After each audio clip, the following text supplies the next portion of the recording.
Hello, this is Fisk University. Today we are going to be talking about AP Calculus free response questions. In particular, we are going to be talking about particle motion. So what this video is it's going to be a rundown of all the particle motion types of questions. For example, speeding up, slowing down, total distance, things like that. And so we're just going to run through all the rules. And then afterwards, you can watch our playlist where we go from difficulty number 1 all the way up through difficulty number 10, just for particle motion questions. So difficulty 1, 2, and 3, easier level questions, you have a calculator, and we'll slowly get harder until we get to difficulty number 10. So after watching this video, feel free to watch those videos as actual practice. So in this video, we're not going to provide a lot of examples. We are going to just be going over the rules. If you want to see those examples, check out those 10 videos. But as we do this, let me just sort of talk about particle motion free response questions in general. The first thing is that they're usually just on the AB exam. Because on BC, there's another variant of it that's slightly harder, but not too much harder, called parametric. So usually it's particle motion on AB and then parametric on BC. And when it's on the AB exam, I usually think it's one of the easiest free response questions if it's calculator. Because you're just going to basically know all the rules that we're going to talk about in this video. And then you just use the calculator to like take integrals, graph things, take derivatives, things like that. But when it becomes non-calculator, it becomes a much harder free response question. Obviously, it uses the same rules, but you're going to have to take integrals by hand. You're going to have to graph things by hand, draw sign charts by hand, which is often a pain, of course. So particle motion is usually either the easiest free response question or maybe the hardest free response question of a certain set, depending on whether you can use calculator or not calculator. Keep in mind also that particle motion questions can appear in table FRQs, where the table will be a time table and a velocity table, but those are not going to be included in this video series. I consider those more as table free response questions, and we do have a series on table free response questions as we do for every single free response question topic. So if you want to check that out, for table free response questions, we go from difficulty 1 through 10. We have an overview video as well, and about half of those videos are particle motion free response questions because they do appear quite often in that format. But for now, we're going to be doing the standard free response questions about particle motion with no tables. So let's get through it. So usually in these free response questions, your given is going to be a velocity. So it'll be some sort of velocity. Why do they do this? Well, because you can take a derivative to find acceleration, and then you can take an integral to find position. There are some cases where there's two particles, where perhaps both velocities are given for those two particles, or maybe the position is given for one and the velocity is for the other. But in these typical questions at the very beginning of this series, there's only going to be one particle where the velocity is given. So there's just going to be some function here. The second thing that is always given is an initial condition or an initial point. Let me finish my initial. So for these questions, for this given, actually, it's going to be at a time. So they'll say like t is equal to 0 or t is equal to 5. And then they'll say the position or s of a, this is the same thing as s of a, is going to be another number. We're just going to write number here. So just be careful that sometimes the time is not 0, sometimes the time is 4, and you're trying to find the position at 0. But why do they give you this initial position? So we can call this the initial position as well. It's because that you will eventually do fundamental theorem of calculus on velocity to find other positions as well. So for example, we'll see examples of this throughout the video, but if they give you the initial time as 7, then they want you to find the position at 8. You would be doing fundamental theorem of calculus. And this is really the conditions of fundamental theorem of calculus. Something about the derivative, which velocity is the derivative of position, and an initial point. So if you want to see other examples in other contexts on the free response section, you can check out, for example, our graph free response questions. And in those, they give you f prime as the graph, and then they will give you an initial point, so it's the same format, and then you'll be doing areas for those intervals. So check that out if you want to practice with those. But again, these are the two main givens and particle motion for response questions. Right when I see the initial point, I think in my mind, oh, I'm going to have to use fundamental theorem of calculus. You're going to be using velocity in every single portion of the free response question, but you're only going to be using this initial point when it asks for positions, again, when you use FTC, the fundamental theorem of calculus. So let's talk about a few rules that are pretty easy. So the first one is just acceleration. Acceleration, of course, is the velocity. So sometimes they just say, what is the acceleration? So all you do is you take one derivative because you've already given the derivative of the position already, so it's velocity. And if it's calculator, you just need to type it in a calculator. For example, if you go to, let me get out my calculator here, you can just go to math derivative, and this calculator will take the derivative for you. So you don't have to actually take derivatives. So there's that. That's just acceleration. Pretty easy, of course. In the off chance that they give you position in the initial givens, then of course you would have to take two derivatives to find acceleration if that's what's asked. But if acceleration is asked, usually it's only worth 1 point because it's pretty easy. So that's that. Let's go over some harder rules. So there's rules about whether the particle is going right or forwards and whether it's going backwards. So let's talk about that. So a particle is moving forwards when the velocity is positive. You're just moving forwards. A particle is moving backwards when velocity is negative.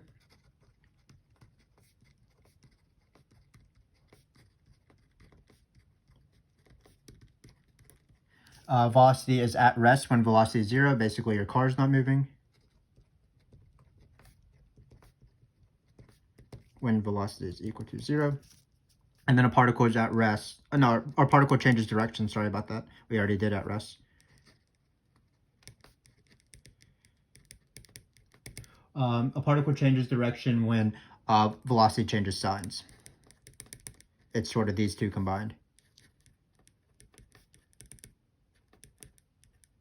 So for example, if your velocity is positive and then it's negative, it changed signs. So you would move forwards and then you would move backwards. So that's why it changed direction. Same thing if it's negative, then positive, negative, then positive.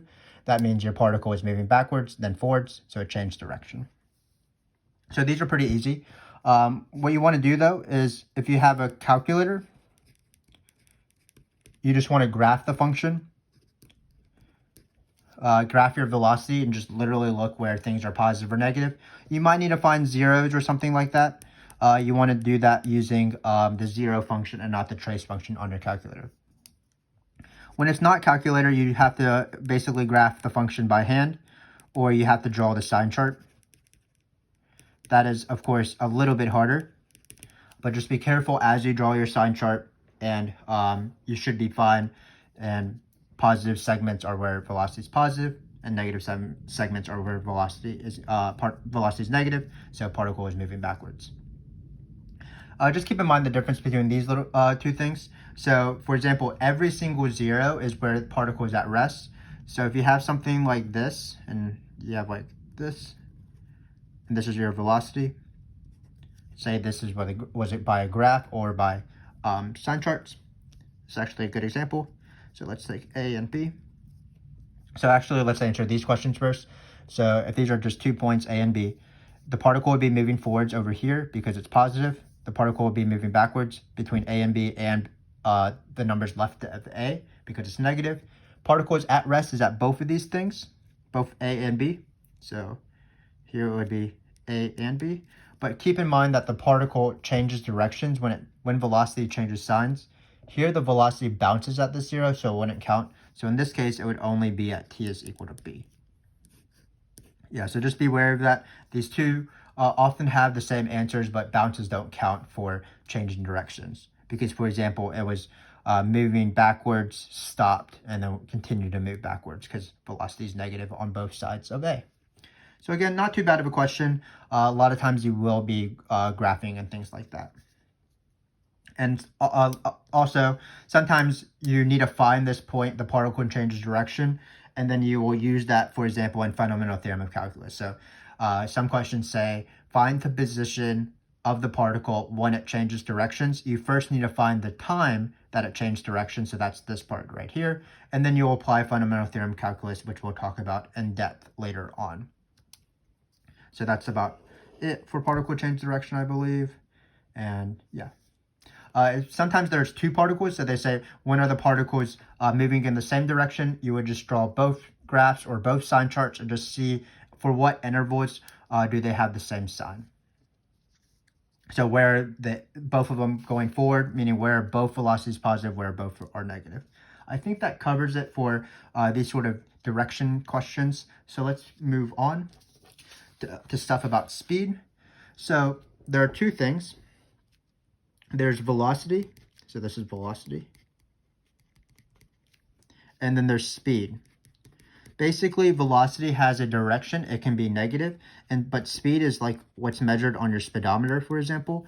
And speed has to be the absolute value of velocity. So you can be going a negative 20 meters per second, meaning you're going to the left, and you're going 20 meters per second. But the speed would be just 20 meters per second. So that's the difference between velocity and speed. So let's talk about other things as well that relate to this. Sometimes they ask questions about speed. So just be careful what they are asking. Are they asking what is the speed at a certain time? So you would just plug in 2, for example, into the absolute value. Or are they asking at what time is there this speed? Like at what time does the particle achieve speed 4? So what you would do is you would type in this formula, so it's the absolute value of velocity, and you would set it equal to 4. So you could maybe graph 4 as well, and then you would find the intersection points. Be careful though, anytime you are working with speed, you do need absolute value. Another common question is the difference between total displacement and total distance. So total displacement is the integral of velocity. So this is total displacement. And then total distance is the integral of speed, or the integral of the absolute value of velocity.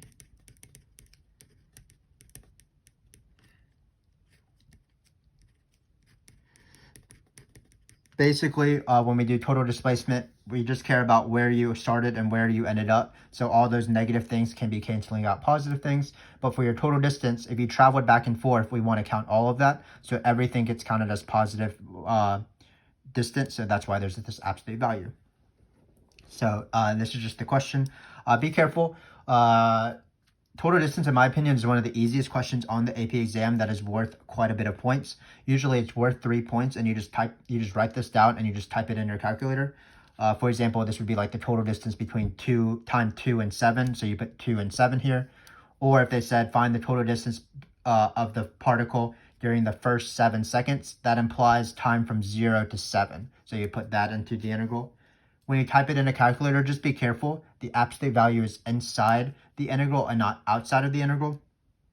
So it'd be integral ABS or whatever, however you like to type in absolute value of that thing, and then it'll be within the integral. So again, it is one of the easiest questions by far because you just know this formula. Sometimes they ask you the difference between them. The units of both of these things are going to be whatever the position units are, like miles or meters, not divided by time because it's a distance and a displacement. And then it is one of the easiest questions when you have a calculator, but unfortunately when you don't have a calculator, you have to take the integral by hand, and the integral by hand is pretty difficult because it has absolute value. What you want to do is you want to break it up actually, and because that's how you take the integral of absolute value. You want to break it up into piecewise functions. We have an example of that in our last difficulty video. It's a very hard process, so that's why it's difficulty number 10. When we go from difficulty 1 through 10, it's the hardest one. So if you want to see a total distance question by hand, then you can check that out as well. But there's something that relates to these two integrals, so we're going to write that down. We're going to talk about average now. So the average velocity is going to be the same as the average value formula. So that's 1 over b minus a, integral of velocity. The average speed is similar. The average of anything is 1 over b minus a, the integral of that thing. So in this case, the average speed, let's put a divider line here. The average speed is going to be the 1 over b minus a, the integral of speed, which again is the absolute value of velocity. Average speed, not asked very often. Maybe I've seen it maybe once or twice asked. Average velocity asked a little bit more, including in those table free response questions that involve particle motion. So this is just the formula. Again, the average of anything, we'll just write over here. The average of f is 1 over b minus a, the integral of f. So again, if you have a calculator, these two things are not too bad. So for example, let's find the average velocity of the particle from time is equal to 3 to 10. You would just put 3 on the bottom, 10 on top, the velocity, and then 10 minus 3 is 7. So you would divide everything by 1/7, or multiply everything by 1/7, divide by 7. There's another formula for average velocity. This formula relates with the formula for average value of f, but velocity is a rate, so it can also relate to the average rate of f. So remember the average rate of f, which is different than the average of f. So the average rate of f, rate is a slope. Instantaneous rate is calculus slope. Average rate is algebra slope. So it's going to be this formula right here. So this is the average rate of f. So this is the average velocity, but there's another formula for average velocity. We'll write it over here that relates with this because velocity is the rate of position. So it's going to be s of b minus s of a over b minus a.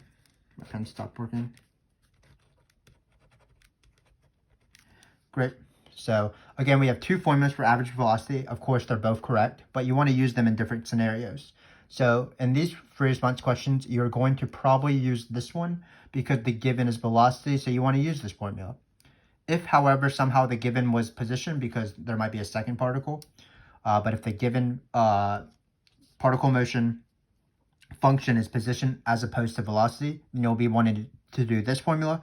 And this formula is one of the only times where you don't take a derivative or an integral on the AP exam. Again, it's just algebra slope because it is the average rate of position. So just keep in mind that the average rate of position is this, which is the same thing as average velocity. So I'm not going to write this down, but for example, in the multiple choice, they might ask average acceleration. So average acceleration, there would be two formulas as well. It would be v of b minus v of a over b minus a, because it would be the average rate of velocity. And then average acceleration also would be this formula right here, but instead of a v, it would be an a. So that's just how average and average rate go. But again, especially if you have a calculator, these sort of questions aren't too bad. If you just know these formulas pretty well, I would highlight just speed, average velocity in this way, and especially total distance, because when they ask total distance, it's just so great to get those easy 3 points by writing this down and then just typing it in a calculator. No need to actually do the integral. So that is that. We have a few more to talk about. So we're going to turn to the back here. Let me get a quick water break. Forgive me. I don't know if I have water in my water bottle actually. Okay, so I think I should be fine for the rest of this video. So the most important thing by far, in my opinion, is the fundamental theorem of calculus. It is called the fundamental theorem of calculus for a reason. It is used in a variety of free response questions. So for example, it will be, I don't know how to spell calculus. It is used in a variety of free response questions like particle motion, including this free response question, parametric, which is the BC version of particle motion. It is seen in graph free response questions. It's seen in accumulation free response questions like rate in and rate out questions. So it is a very important topic. So again, remember that the givens are usually v of t and s of a is equal to a number. So they'll sometimes say at time is equal to a, the position. And sometimes they're kind of tricky and they write x. So for example, they'll say at time is equal to 4, the position is 7 or something like that. So just keep in mind that if you want to write this as coordinate points, it's always t and s of a, the position. Sorry, it's going to be the time value and then s of a if this time is a. So just keep in mind, it's kind of weird. The position goes into the second coordinate, because really in these questions, time is the independent variable. It's the thing that normally acts as x, and x, the position, is actually acting like y. Here, hopefully you heard that thunder in the background. The thunder approves of our particle motion things. But again, it's kind of weird because x will be in the second coordinate. So if we want to, we would write something like a comma number, because for this position, that's actually the function value. So that's why it goes in this coordinate. So hopefully that makes sense. You want to keep in mind what the independent variable is, which is a, and what the dependent variable is, which is the number, which is going to be the position actually. So how I like to set up all my fundamental theorem of calculus questions, I always do it the same way. What I do is I like to write, let's say we wanted to find the position at another time, call it b. It would be s of b equals, we'll write s of a plus integral number, or, sorry, b, a, don't even know the fundamental theorem of calculus. So it's this formula right here. So how I like to think about it is I always put the given time on the bottom. I always put the want time on the top. And then I put the given position as the thing that's getting added. And this is the fundamental theorem of calculus. Because if you bring this s of a over, it'll be s of b minus s of a. And that is by definition the integral of velocity plugged in b and a. So as an example, we should probably do an example. Let's say at the given is, I don't know, at t equals 3, the position is, again, would be kind of tricky, and right, x is equal to -2. And then we want to find the position, but I don't even know how to spell position anymore.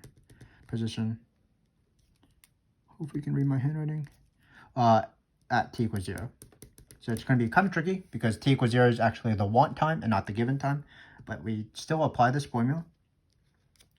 So what it's going to be is it's going to be s of 0 equals the given position, so s of 3, but I'm going to write it as -2. And then it's important to know what goes on top of the integral and what goes on the bottom of the integral. Again, I always like my want time to be on the top. So it's going to be s of 0, because when you bring this over, you want top minus bottom. And then I always like my bottom time to be the given time. So it's going to be 3. I don't mind too much that my numbers, my top number is smaller than my bottom number. For example, if I'm typing this in a calculator, or even if I'm integrating by hand with antiderivatives, it doesn't really matter because the calculator knows what to do. It will still compute the integral in the right way. The only time you have to worry where the top number is smaller than the bottom number and you have to negate the integral by flipping it is for graph free response questions when you're doing the integral by area under a curve. Again, check out those videos because those free response questions appear on every single exam. So we do have 11 videos on that as well, like we do for this particle motion free response question. But again, hopefully you see this setup. Again, it's given time, want time, given position. Type this in a calculator. In general though, sometimes they say find the position at any time, so it'd be the same thing. It'd be s of t, given position. Sometimes the time is not a. You would write t on top. And then because we're putting a t on top, and just like in this one, when we're plugging in the number, we're going to plug in, for example, 0, but we don't plug in 0 into the velocity. We just plug it into the upper limit. They often like you to switch this variable. So again, this is the general FDC formula, which they sometimes ask. And then they'll ask you to plug in, like, for example, 0 or 5. And if we were plugging in 5, we would plug in 5 right here. So we would only plug it into the top and not into the velocity. Say the velocity is like sine of t squared. We would not want to plug it into the velocity, so we would write it as sine of x squared, just to be sure that we're only going to be plugging in 5 into the top and not into the integrand. So that's just a small thing. This also occurs in accumulation fricks or rate in, rate out fricks, where you want to change this variable to not match this one because you only want to plug in numbers into the top. But that's fundamental theorem of calculus using using a given point and trying to find another point.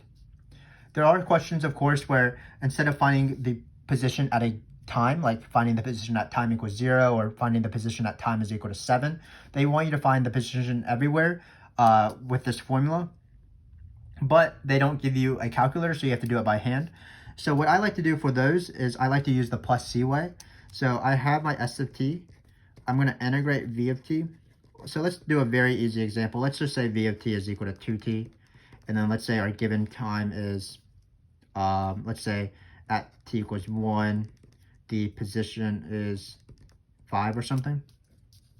So in this case, when we try to find a position at a time, we immediately set up this formula and we immediately use the given position at the very beginning because we're going to add it to the integral.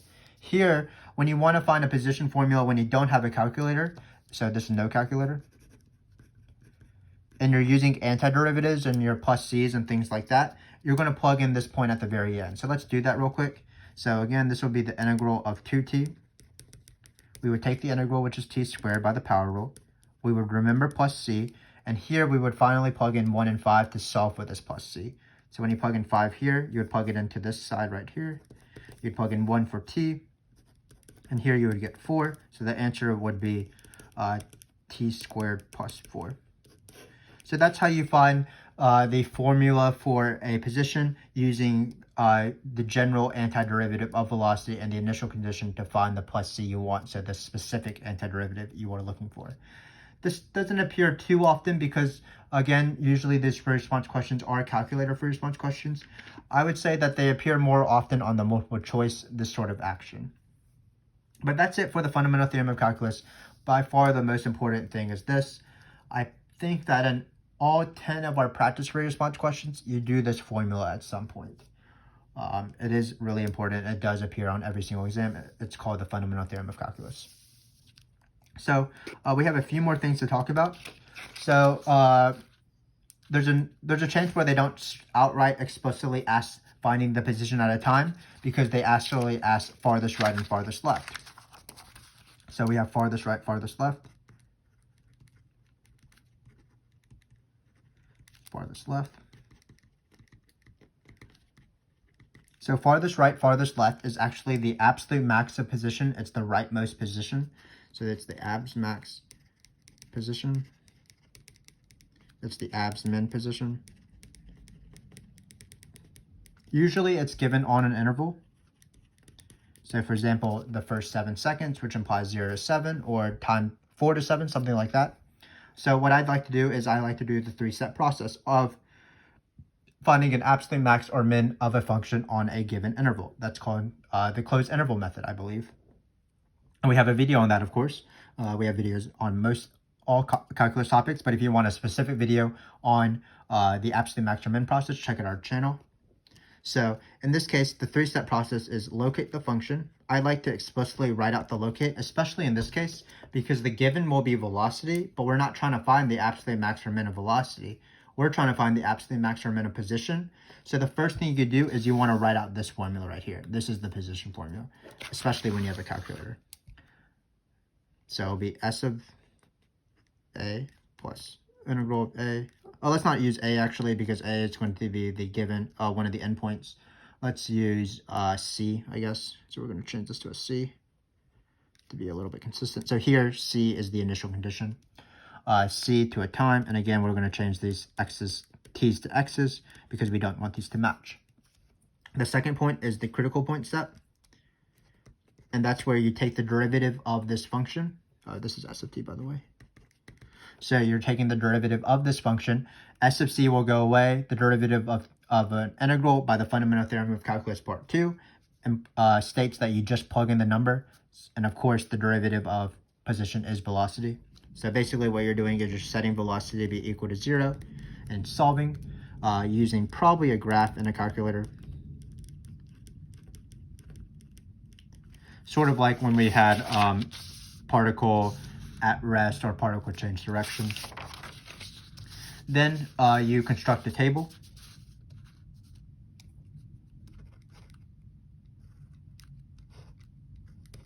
So it's t and S of t. And then what numbers are you going to put in your table? Just like in regular absolute max or min questions, you're going to put A, you're going to put B, the endpoints, and then you're going to put any critical points that fit within those endpoints. So, for example, if the endpoints are 1 and 7 and the critical points are 2 and 8, you would only put in 2 because 8 does not fit within 1 and 7. So it's always the critical points within the interval. Then what you do is, to finish it off, you always plug it into the locate step. So you would plug in all these numbers, maybe you have 2, maybe you have 4, into this integral individually. But remember that when you plug it in, just plug it into the top, this t, do not plug it into the x's. So for example, if we were plugging in 7, just like in this case, we would plug in 7 or into the top here. So this 0 would be a 7, and then we would just do this integral. You never plug in these numbers into the integrand. Great. And then once you do this, the smallest number will be the absolute min, where the particle is farthest left, and then the biggest number will be the absolute max, where the particle is farthest right. And that's how you do farthest right and left. Sometimes they ask greatest distance. And the greatest distance is the same exact thing, except one thing at the end that's added. So basically what you want to do is you want to find the farthest right, and then you want to find the farthest left. And then when you just compare which one is farther from the origin. So for example, if the farthest right is 7 and the farthest left is -10, the greatest distance would be 10 at that time where it achieved -10, because even though -10 is a smaller number than, I think we said 7, for example, -10 is farther away from the origin.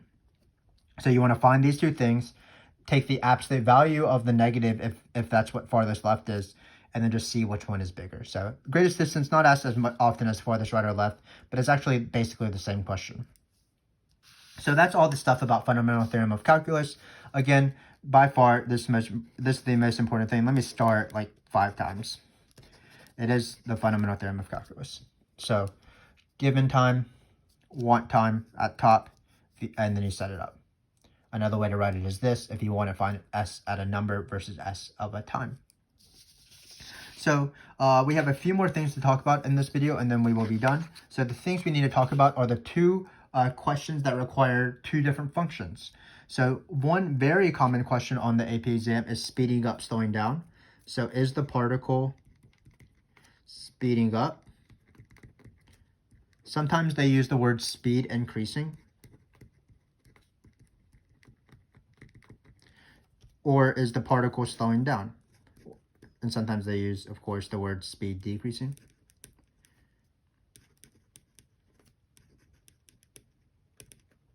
So the rule is, you just have to know the rule, or you can think about the rule, why it makes sense. But the key is that it's not just based off velocity. It's not whether velocity is positive or velocity is negative. What you need to do is you need to find both velocity and acceleration. So it's speeding up when velocity and acceleration have the same signs. And it's slowing down when velocity and acceleration have different signs.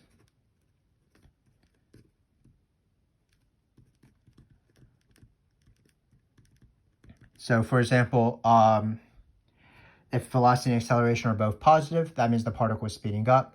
If velocity is positive, acceleration is negative, that means that they have different signs, so it's slowing down.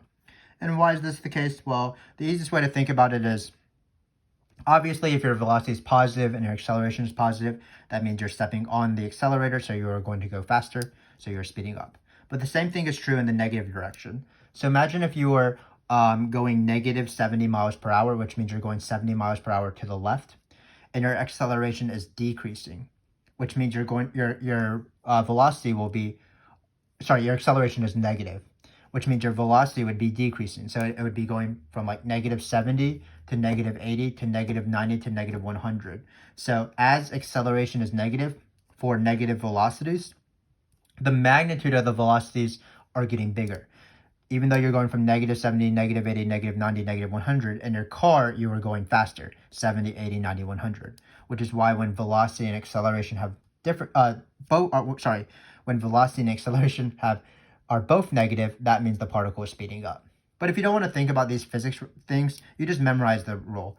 A particle is speeding up when velocity and acceleration have same signs. A particle is slowing down when velocity and acceleration have different signs. Oftentimes, this is the first or second question on particle motion free response question, and it's usually at a time. So for example, all you would do is you would find v of 3 and a of 3 if that's the time they want. Because velocity is given, that's just v of 3 is just plugging it into the function. You don't usually have to take the derivative because it's velocity. And acceleration, again, is just the derivative of velocity, so you would just find a of 3. But again, if it's calculator, you don't actually have to take the derivative. The calculator can do it for you. So all you have to do is write a of 3 is equal to v prime of 3 and just write the number, whatever the calculator spits out.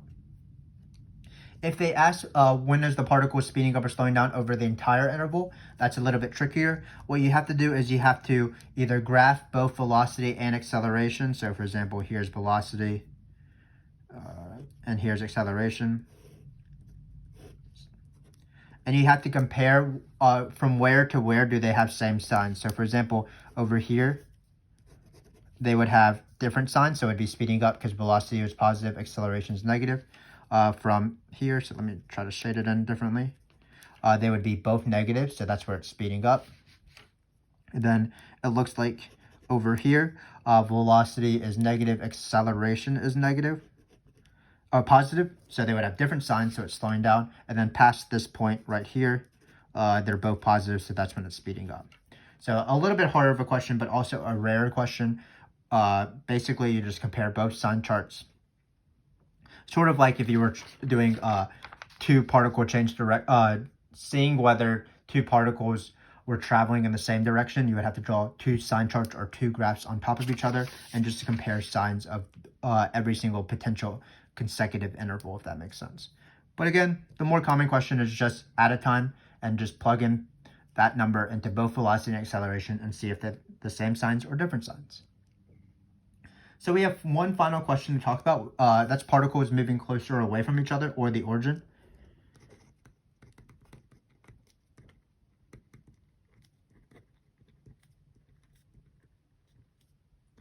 And again, just like in this question, which required two functions, this one requires two functions as well.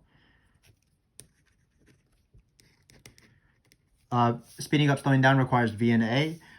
This one requires position and velocity.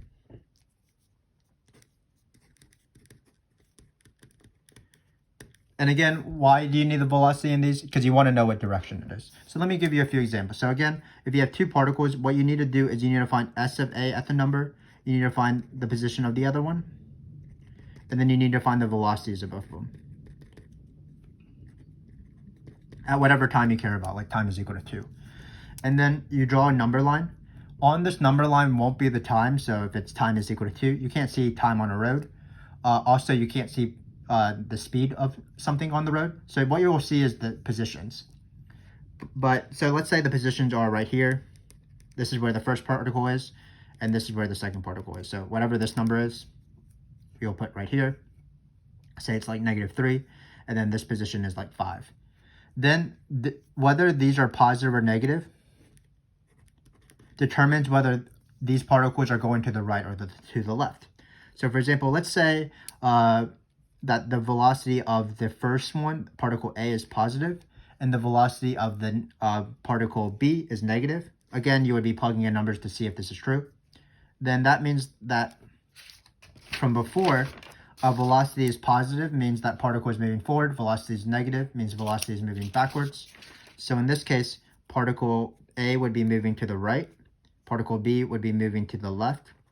And so in this case, the particle would be moving closer to each other. Keep in mind, though, that it's not just based off velocities, because it does matter the position of these particles. So let's say we have the same scenario with these velocities, but they're oriented in a different way. So let's say that S of B is on this side now. So you found S of B and S of A, and in relation to each other on a number line, they're positioned like this. Well, if velocity of the second particle is still negative, it would be moving left. And if velocity of the same particle is positive, or particle A, then it would be moving right. So notice in this case, they're moving farther away from each other. So basically, in order to determine whether the relationship between two particles are moving closer or away from each other, you need their placements and also in what direction they're going for. So here, if they are placed like this, and their velocities are like this, then they'll be going this way. But if their velocities are the same way and they're already past each other, then they'll be moving farther away from each other. And this works also with the origin. So if it's just one single particle, basically what you do is you just plot the origin where it goes. And so if the position, there's 4 possibilities. If the position is positive and it's moving to the right, it'll be moving farther, sorry. If the position is positive and the velocity is positive, that means it's going to be going away from the origin. If the position is positive and the velocity is negative, it will be moving towards the origin. If it's a negative position and it has negative velocity, it will be moving away from the origin, as indicated by this picture. And then if the position is negative and and the velocity is positive, it'll be going towards the origin. And again, I'm not memorizing any of these. I'm just drawing these small number lines, and they're just telling me the answers. But I believe that ends our video on particle motion overview. Let me just run through it really quickly. Acceleration is a very easy question. It's a derivative. Particle moving forward, backward, at rest, change directions depends on the sign of velocity. Positive forwards, negative backwards. And then velocity changes signs. That's when it changes direction. Velocity 0 at rest. It's nice to know these rules. Velocity and the absolute value of velocity, which is speed. The integral of each is different. The integral of velocity is total displacement. The integral of the absolute value is total distance. The average velocity is 1 over b minus a times the integral of velocity. The average speed, similarly, is 1 over b minus a times the integral of the absolute value of velocity. Keep in mind, though, that there is a second formula for average velocity if you're given position, because it's the average rate of position. It's the algebra slope of position. But oftentimes, because you're given velocity, you'll be using this formula. At some point in every single free response question on the AP exam, you'll be doing the fundamental theorem of calculus. So what you want to do is you just want to be careful when you set up the fundamental theorem of calculus, because once you have done that, usually you just type it into a calculator. And what happens is you're going to put your given time on the bottom. You're going to put your want time, like I want to find the position at time is equal to 0 or 7 or 8 or whatever. And then you put your given position, so that's in the paragraph. Just be careful that it usually is written as x is equal to a number, even though it's treated like a y right here. And then you just type this into a calculator. In general, it's this formula because same thing, given time, given position, want time, change this variable to a t because we don't want to match to the x's. So when we plug in the numbers into our calculator, actually, we are only plugging in our want time into the top of the integral and not into the integrand. Farthest right and left is this, uses this. It's the absolute maximum position. So when we locate the function, we will be locating the fundamental theorem of calculus. And then we do the 2 steps that are normal, which is find the velocity, set it equal to 0. Usually you're graphing this in a calculator and finding the zeros. And then you're putting any critical point that fits within the interval into a table along with the endpoints. And then you plug each of these individually into this thing right here. Shouldn't be too bad, especially if you have a calculator. Finally, we have 2 questions that involve 2 functions. The rules are very simple if you just memorize them. A particle is speeding up when v and a have same signs. A particle is slowing down when velocity and acceleration have different signs. And then we have one last question, which is usually asked maybe towards the end of the free response question. When is a particle moving closer or away from each other, or at a certain time? What you want to do is you want to find the position and the velocities for both particles. The positions tell you where you are on a certain number line. So for example, here and here maybe. The velocity numbers don't actually matter, only their signs matter. So for example, if velocity of particle A was -2, it would be the same thing as if it was -20. Velocity being positive means the particle is moving right. Velocity is negative means the particle is moving left. So when you draw these simple number lines, you should be good to go, where you just focus on the positions and then you draw arrows based off the velocities. And that's all I have for particle motion free response questions. Again, we didn't really go over any examples because we only went through the formulas and the methods of how to do each question. So what we have is we have probably 5 hours or more of these sort of examples of these questions in our playlist. So we go from difficulty 1 again all the way up to difficulty 10, where we slowly introduce these topics. So for example, We talk about particle change in direction, total distance, things like that, speeding up, slowing down.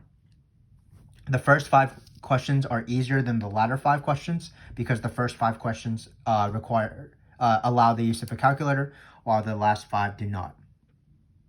But just like normal, and especially actually the particle motion free response question, the more practice you do, the more confident you'll be, because you'll be able to see a lot of the examples of particle motion free response questions. And hopefully as you do work alongside us, as we go from difficulty number 1 all the way up through difficulty number 10, you'll start to see patterns in these questions. And then when you take the actual AP exam, or when you take a particle motion test for your teacher, you'll be very confident, because you'll be like, I've seen this before. I know exactly what to do. I know when a particle is speeding up, slowing down. I know how to do total distance. I know how to do the fundamental theorem of calculus in the context of particle motion free response questions. So what I would suggest is just to start watching those videos, difficulty 1 through 10, practice alongside me as I go through them. I really do enjoy hanging out with you guys. I do want you guys to improve and get better, and that's why I'm doing this. And if we do this together, I promise that you will improve slowly, because that's just how math works. You practice and you will improve. But for now, I will be signing off. I hope to see you in those videos, difficulty 1 through 10. Until then, thanks for watching, and good luck on any single particle motion question that you might have in the future. Thanks for watching.